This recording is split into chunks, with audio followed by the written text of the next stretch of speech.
Brian here. This month, May 2026, marks the 8-year anniversary of this podcast.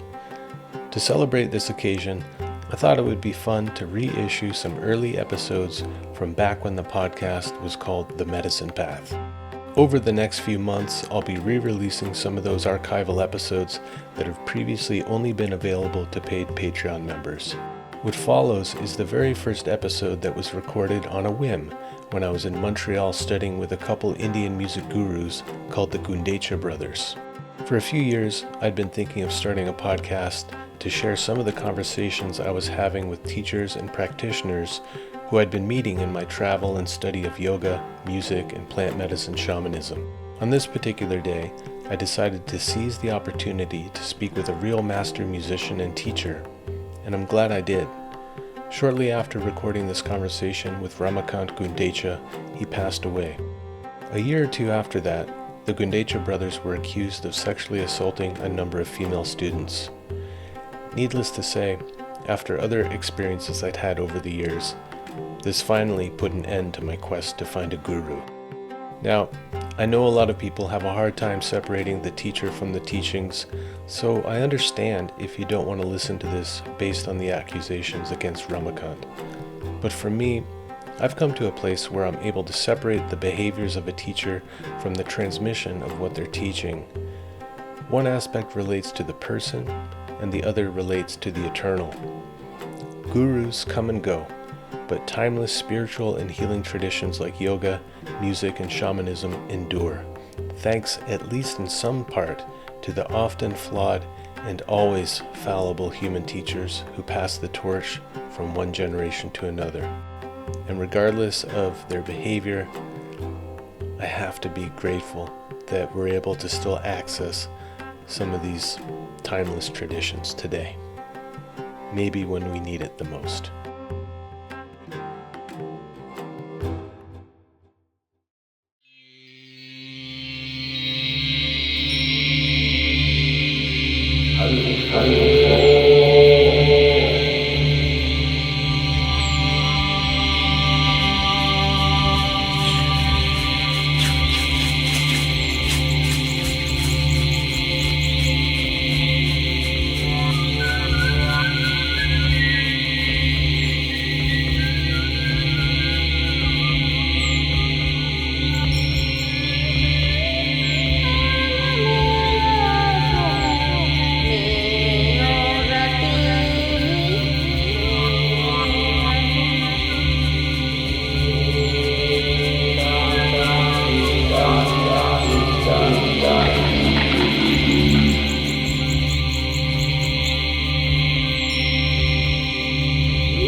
Hello, and welcome to the Medicine Path podcast. My name is Brian James, and I'm broadcasting to you from Montreal, Quebec, Canada, where I recently had the opportunity to spend a week studying with the Gundecha brothers, who are performers, teachers, and promoters of a style of Indian music called Dhrupad.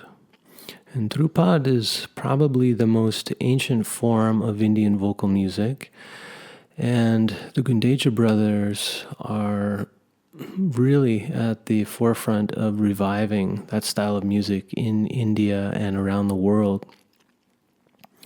And I'd first heard about the Gundechas and Dhrupad back probably about 3 or 4 years ago when I spent a week studying with singing teacher Sylvia Nakash at the Hollyhock Retreat Center out in Cortes Island, British Columbia, way out on the west coast of Canada.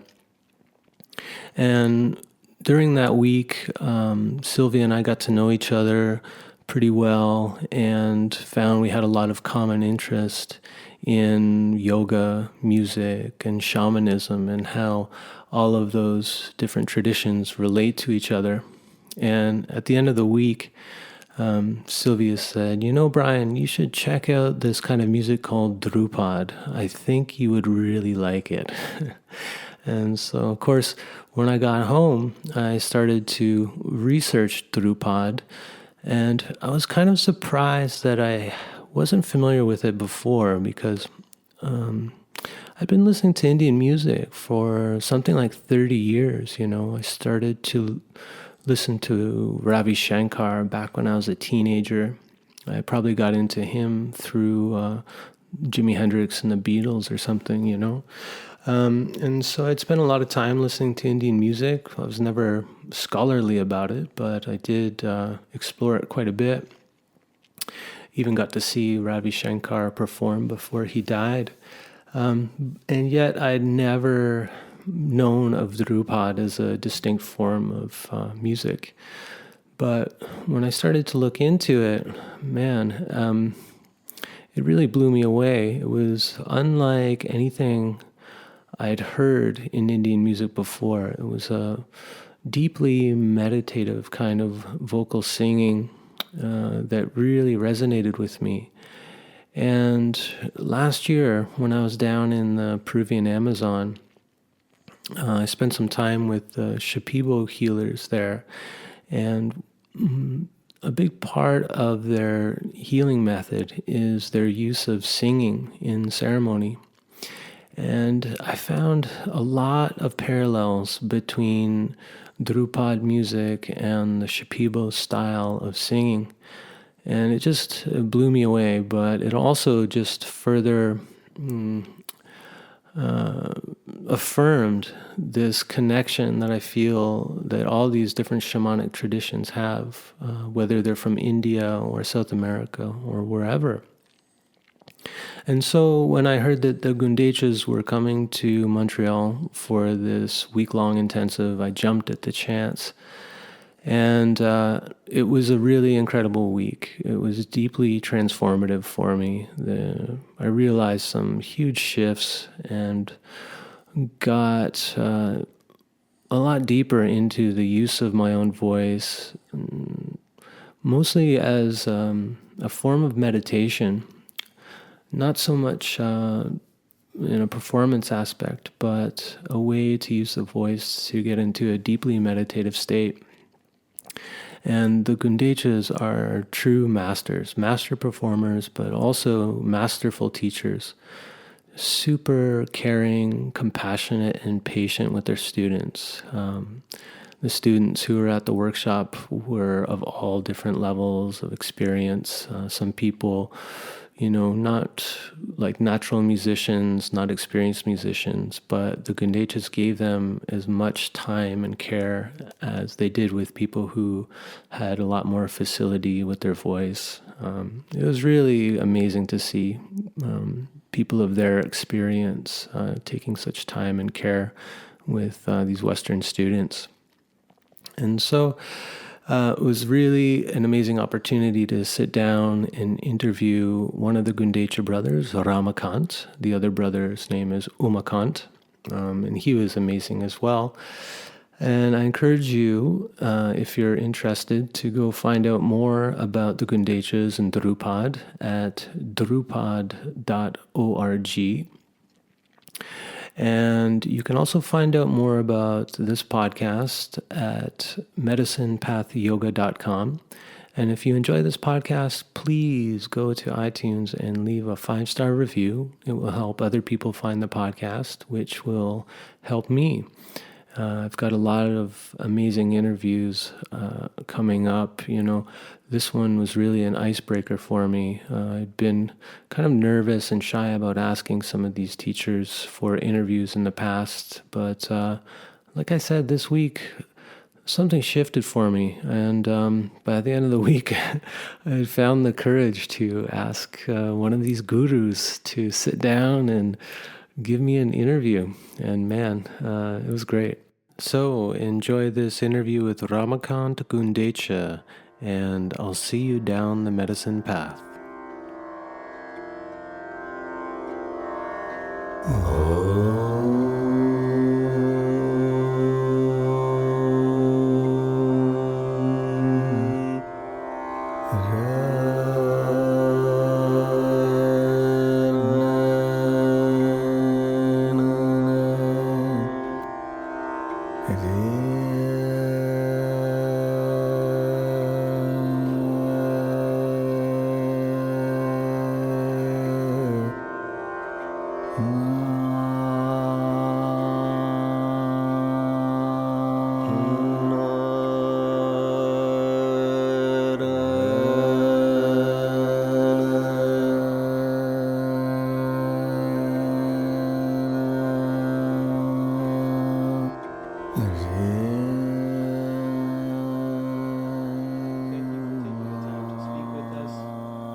telling the listeners a little bit about what Dhrupad is in case they're not familiar with it. Thank you, Brian, for asking me this question and to participate me in this conversation. Dhrupad is the very old music from India, and it's a root of classical music, our Indian classical music. And the root of Dhrupad comes from the Samaveda singing. Samgan, we call it Samgan, the oldest scriptures of knowledge we find in Vedas, Rigved, Samved. So Samveda is the source of Dhrupad. And we Gundecha brothers, student of Ustad Zia Fariduddin Dagar, Ustad Zia Mohiuddin Dagar, who were son of Ziauddin Khan Dagar of Udaipur, and who was son of Zakruddin Khan Dagar. So they were all masters of Dhrupad, and they were deeply rooted in Indian traditions. Being even Muslim, they were master of Sanskrit and our heritage, Hindu culture, so-called Hindu culture. But they related it with the Sadharani Giti. We are singing Sadharani Giti Dhrupad. And Sadharani Giti is the medium to connect ourselves with nature through music. So, and Sadharani Giti concept comes from the Samgan. It is based on the human body's vibrations, how you can activate your vibrations of the body. And that's why it is not just simple music. My teacher, Ustad Zia Fariduddin Dagar, has been saying that Dhrupad is not music for the body, it's for the soul. It's not entertainment, it's something which takes you to the higher level of consciousness. So, Dhrupad is, I will say, just not music, it changes your everything. So would you say that Dhrupad is primarily a spiritual practice and performance secondarily? Yes, basically. Of course, people enjoy it, thousands of people come in India, even in hundreds of audience here we get in the West. But yes, it is entertainment in there, but it's primarily spiritual. It is motivation for your soul. So now that you've increased the popularity of Dhrupad throughout the world, you have more Western students like me coming to learn something about this tradition. Yeah. And what do you think the Western practitioner, what do you think they can benefit from through learning about Dhrupad and starting to practice themselves? Yeah. Westerns, we are very fortunate that these days we are able to teach many Westerners. In our Gurukul also, in Bhopal, in the Dhrupad Institute, we have students from around the globe, about 35 countries students come and learn at Gurukul. And here through workshops also we are going everywhere. And so, yes, Dhrupad should be exposed to every musician, I will say. In India, we say that whatever you learn, you want to sing Khayal, South Indian, Tappa, Tumri, any music you want to sing. But first learn Dhrupad. Why? Because it is the language of music. It tells you what is sur, what is lay, what is tal. Sur means pitch. What is the note? Sur means note. what is note, what is raga.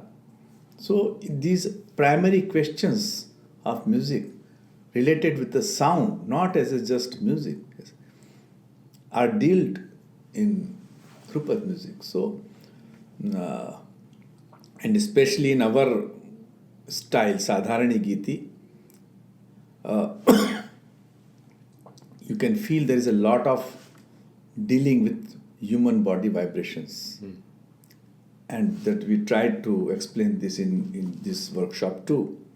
So, any Westerners who is interested in the human body vibrations, in humans' voice, in humans' expression, he should be exposed to this music. One of the things that I've found in this week of learning is there is an incredible focus on sensitivity around each and every sound that I have never experienced in my 30 plus years of being a musician. The amount of attention put on the finest details, is that an integral part of Dhrupad, this Yes. high sensitivity? Yes. We call it Swara Bhed. In single key, with single key, we can play many shades of the sounds. Of course, there are different frequencies also, but at the same time, many shades.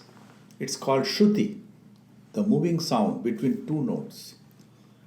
And Swarasthan, Swara Bhed, the gradations of the sound, it has it is a special focus in Dhrupad music because we do alap. Alap is like elaboration of the melody, elaboration of the sound, elaboration of the sur.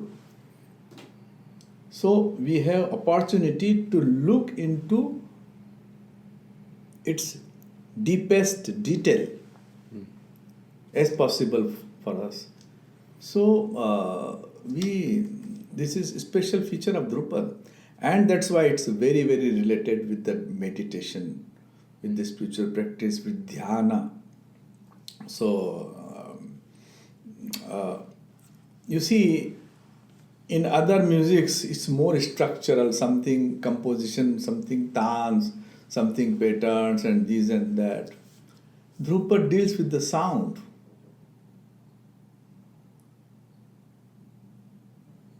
So, beauty of the sound. So, it is a very special feature of Dhrupad. I found that especially when starting out and you have a singing sa, it becomes a very deep meditation on, well, I feel it first starts with the physical body, but then it goes more into the vibration. And that becomes the point of meditation, is the vibration, which to me is quite profound because it's like an objectless object. Yeah, very good word. I'm surprised with objectless object. Yeah. Very good. Nice. Yeah. And that is incredibly deep, but also felt very accessible to me. Accessible, yes. Yeah, so I feel that anyone, even a non-musician, could get a Tanpura app or a Shruti box and practice singing sa. Yes, perfect. As a beautiful You need meditation. not to be a musician, so-called musician, who knows 10 ragas and 50 ragas and who knows this and that, all details of music. No. I am teaching many such peoples who have no exposure to music, but they respond so beautifully. They can sing sa very nicely. So that is the primarily aim of Dhrupad. So and you spoke about sa in the workshop, and I also found that quite interesting. As a yogi, the pranava, Om, has a very special place in the Vedic culture and throughout yoga. Yeah. And I saw a correlation between Sa and Om. Yes. And you said something about Sa is Om is out. Sa has come out of Om. What is Om?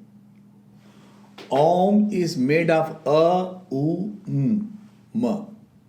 So when the vibration travels from your navel to cerebrum, Ma takes your vibration to the cerebral area. So that is process of Om. And when this happens, automatically Sa is there. Sa is the product of Om. So, so that's, you are right. You can feel it. Well, the story is that when Brahma awoke, Yeah. he opened his mouth, and the first sound to come out was Om, and everything else came out of Om. Yeah. So, if Om was the first word, was Sa the second? You see. Very good, very good. Sa is the first. Sa is the first. Why? Tell me. Sa is, you never sing Sa. You sing A. Always vowel are sung. Vowel is sung. Sa. Sa is just beginning. But you sing A. And A and A. A is a bigger and shorter is A. So A is the first sound. And Aum starts from A. A-U-M. So the A is the first sound of the, and that's why we ask students to practice akar. So that A can connect your body. A can make your body, if you properly learn akar, your body can be an instrument to travel you to the other world. What is Akar? Akar, this. So Akar is practicing And A. Same thing. Technically same thing. And just practicing that. Yeah, that's why we say Sa. Sa is the most profound vowel. A. I never thought about that, because you don't actually sing the S sound. It's just like that's the door that opens to A. Sa. Always vowels are sung. Si, Sa, Su, Se, A, I, U, A, O, A. And A is A the first. is the first. And I keep saying in the workshop, what is the first sound in all the language of the whole world? It is A. Alpha, Alaf, A, ABCD. It's interesting, but until I studied Sanskrit, Yeah. I don't think any other learning of a language puts as much importance on where the syllables start from in the body. Yeah. And in Sanskrit, it's all mapped out. Mapped out. Yes, correct. And so Perfectly mapped out. It says the first sound we can make is A. Yes, A. Yes, first sound is A. And I think it's beautiful that the first sound is the first sound that we can make. Yeah. The child makes, what is the first sound? As soon as he come out from the womb of mother, it cries. That is first sound. And what's the last sound? Yes. Because the soul enters when he gone. So that was my interview with Ramakant Gundecha, and I gotta tell you, it's a unique experience to interview a real guru.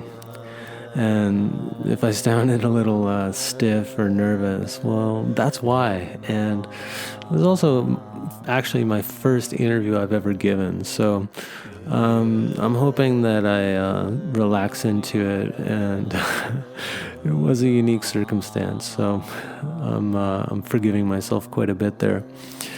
So, if you want to find out more about Dhrupad, you can go to dhrupad.org, and on there are listed all of the Gundecha's tour dates, as well as many opportunities to study with them around the world and at their center in Bhopal, India. And if you'd like to find out more about this podcast, you can go to medicinepathyoga.com. And again, if you like this interview and you like what I'm doing, please leave a nice review on iTunes. And we'll see you soon on the medicine path. Take care.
Te da